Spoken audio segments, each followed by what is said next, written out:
안녕하십니까. 엄민영입니다. 오늘은 선생님들께서 임상에서 자주 접하게 되는 상악 전치부 싱글 임플란트를 식립할 경우 겪는 어려움에 대해서 질문 중심으로 케이스 레포트를 한번 하겠습니다. 지금 보신 케이스는 상악 좌측 2번, 넘버 22번 발치 후 약 2달 된 경우인데요. 이제 임플란트 식립 계획을 세우고자 하다 보니 여러 가지 어려움이 예상돼서 논의하게 된 증례입니다. 통상적으로 발치와의 전체 길이를 보면 약 10mm 정도 되고, 오클루잘 뷰로 CT를 보시면 매우 퇴축된 라비알 쪽 폭을 볼 수가 있겠습니다. 통상적으로는 소켓 프리저베이션과 또는 GBR 또는 라비알 네이 그래프트를 하고 3 내지 6개월 기다린 후 다시 임플란트를 심는 경우가 되겠습니다만, 직접 임플란트를 식립해야 될 경우 상당한 어려움이 예상되죠.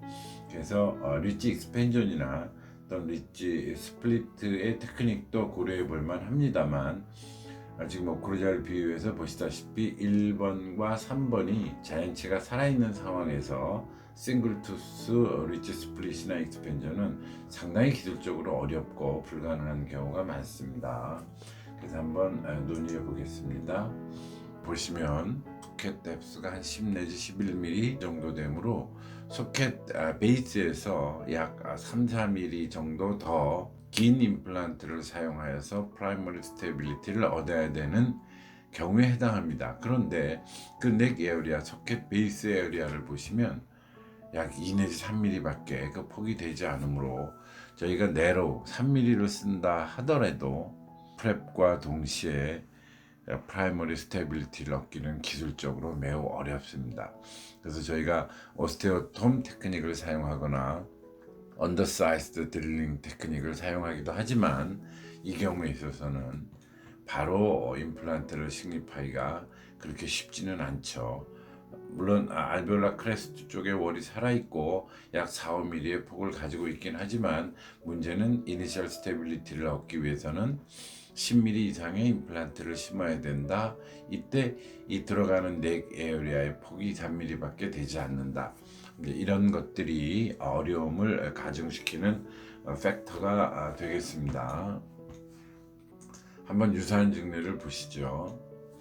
이 경우는 상악은 아니지만 하악 우측 1번에 해당합니다. 그래서 발치하고 최대한 링괄 코티칼 본에 기대서 임플란트를 심었습니다. 심고 나서 인트라 오퍼러티브 엑스레이로 확인했더니 임플란트 식립 후에 역시 라비알 쪽에 디아이슨스가 생겼습니다. 이 부위는 드릴링한 자가골과 함께 BMP가 코팅된 덴틴 파티클을 섞어서 이쪽 위에 온레이 그라프트하고 시초를 한 모습인데요. 그런데 발치와에서 링괄 쪽으로 충분히 앵글을 주고 심었다고 생각했지만, 보시면 여기 발치 전에 남아있는 라비알의 크레스탈본 넥 에어리아의 본이죠. 근데 에이펙스는 결국 캔설러스 본으로 가지 못하고 라비알 쪽으로 치우쳐서 디아이센트를 내는 결과를 만들었고, 이렇게 코티칼 본에 걸쳐있는, 즉 잘못된 위치로 임플란트를 식립한 결과가 된 것입니다.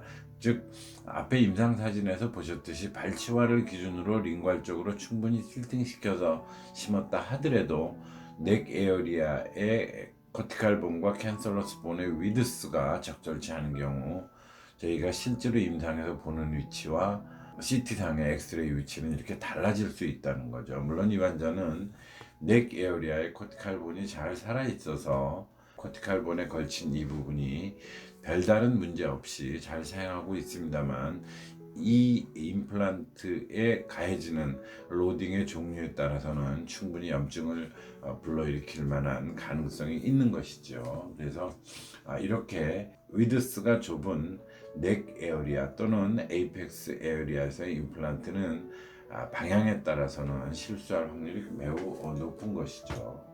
이건 동일한 환자의 상악 전치인데 좀 전 증례와 비슷한 임플란트입니다.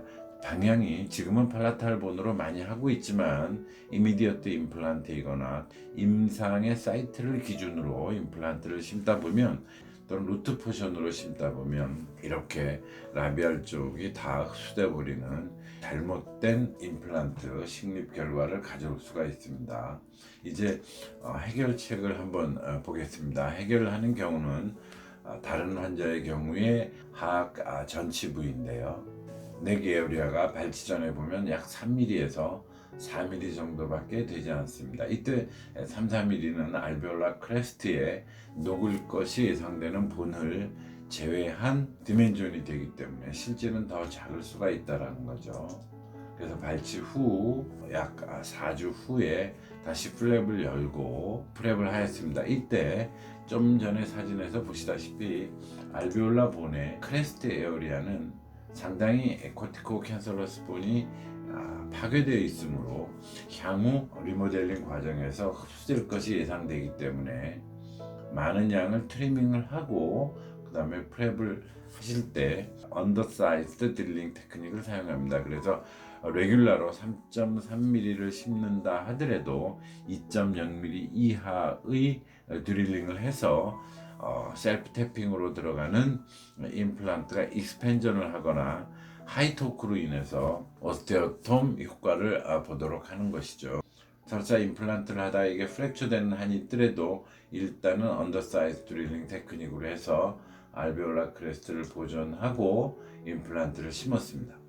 심다 보니까 다행히 알베올라 크레스트는 잘 보존이 됐지만 역시 위드스가 좁은 미드 에어리아는 이렇게 디하이슨스가 발생했습니다. 그래서 드릴링 후에 얻은 오토제너스 본그래프트 마테리얼과 덴틴 마테리얼을 혼합해서 이렇게 커버해주고 시초했습니다. 퍼스트오피 사진을 보시면 이렇게 넥 에어리아에 남아있던 알베올라 크레스트는 거의 보이지도 않죠. 약간의 희미한 영상으로 보이지만 향후 리모델링이 어떻게 될지는 지켜보도록 하겠습니다. 그러나 이 환자가 앞에 제가 보여드린 잘못되는 한두 케이스와 달리 커다란 문제 없이 이니셜 스테빌리티를 보이고 잘 사용하고 있는 이유는 붉은 선 안에 코티코 캔서러스 본 안에 에이펙스가 약 3, 4mm 걸침으로 해서 충분히 인게이지가 되었기 때문에 프라이머리 스테빌리티를 얻을 수 있었고 그 프라이머리 스테빌리티를 얻은 후에 별다른 문제 없이 임플란트 보철을 잘 사용하게 된 것입니다. 그 다음에 디하이슨 부분에 그래프트된 자가골과 덴틴 파티클의 복합체는 1년 정도의 시간이 지난 후에 저희가 다시 보고 드리도록 하겠고요. 또 다른 케이스는 상악 측절치인데요. 저희가 논의하는 환자랑 같은 증례이죠. 근데 이 환자는 발치 후 환자의 사정으로 인해서 약 6개월 경과 후에 수술을 하게 된 경우입니다.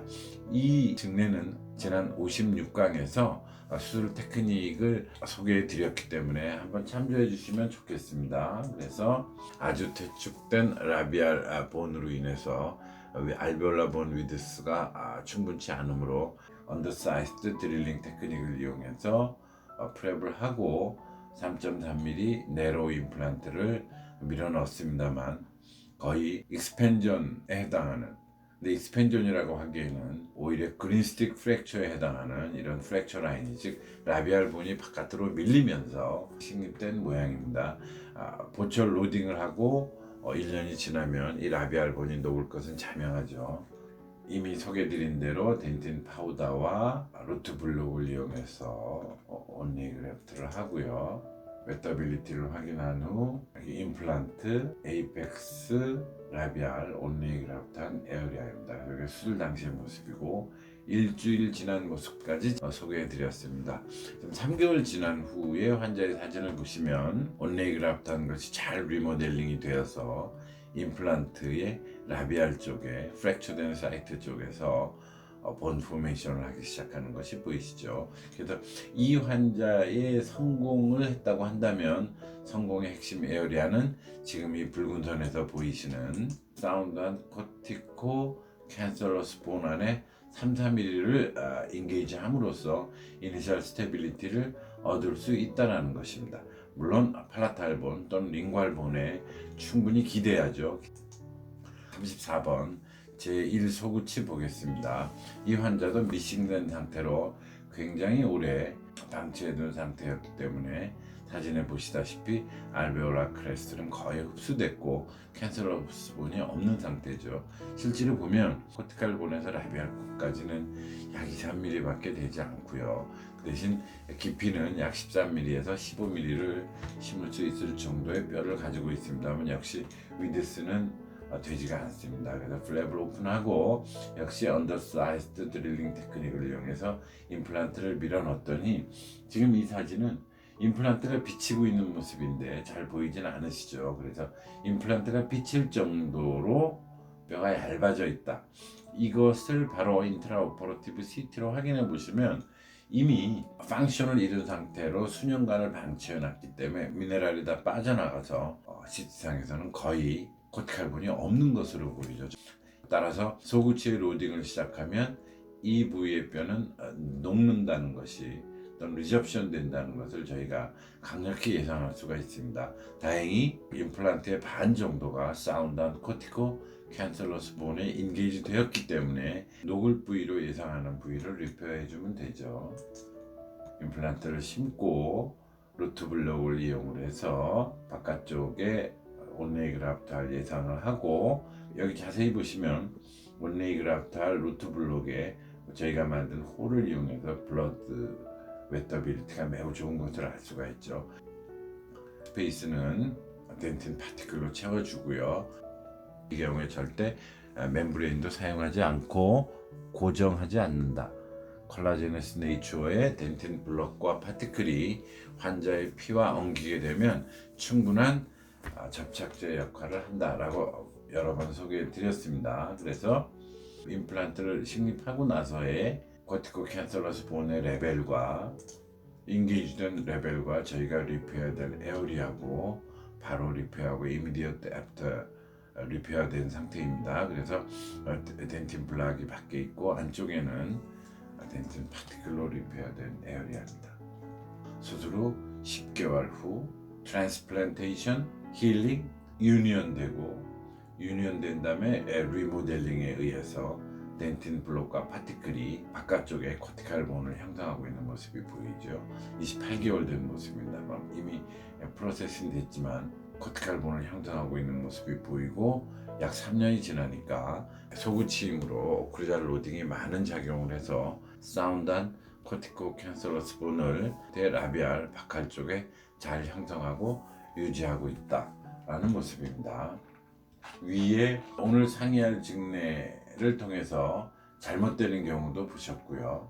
그 다음에 어떻게 이 얇은 에어리아를 리페어하는가를 보셨습니다. 즉 핵심은 결국은 사운드한 코티코 캔슬러스 본에 어떻게 해서든지 임플란트의 에이펙스를 인게이지해서 이니셜 스테빌리티를 얻고, 그 다음에 부족한 라비알 쪽 또는 흡수가 예상되는 라비알 바깥쪽 본을 리페어하는가가 핵심이 되겠습니다. 그래서 오늘 직내를 보시면 알베올라 소켓은 약 10mm 정도 되는데 3-4mm 그 아래로 임플란트를 인게이지를 해서 이니셜 스테빌리티를 얻어야 됩니다. 그러나 그 넥 에어리아가 2-3mm 밖에 되지 않으므로 제일 잘못되는 부위가 여기죠.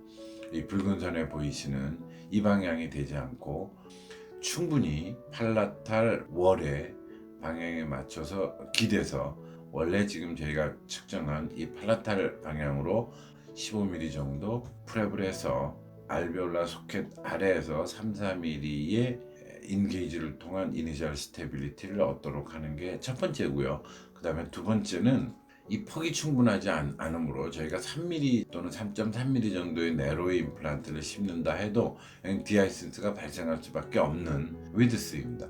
그래서 언더사이즈드 드릴링을 하고, 왜냐하면 알베올라 크레스트 에어리아가 4-5mm로 충분하므로 이 에어리아를 통과할 때는 반드시 언더사이즈드로 2mm 이하로 또는 2mm 정도로 프랩을 한 후 익스펜전하는 기분으로 임플란트를 셀프 탭핑으로 밀어넣게 되면 이 부위에 디하이센스가 생기게 됩니다. 이 디하이센스 에어리아를 좀 전에 보신 것처럼 자가골이나 덴틴 파티클 또는 블록을 사용해서 이렇게 라비알로 어그멘테이션을 해주시면 이 임플란트에 가해지는 오클루잘 포스의 정도에 따라서 적절하게 리모델링 되는 초기 증례 또는 중기 증례 또는 3, 4년 되는 증례를 앞서 보여드렸으므로 그렇게 하시면 충분히 이 증례를 잘 해결하실 수 있으리라 생각됩니다. 감사합니다. 엄능이었습니다.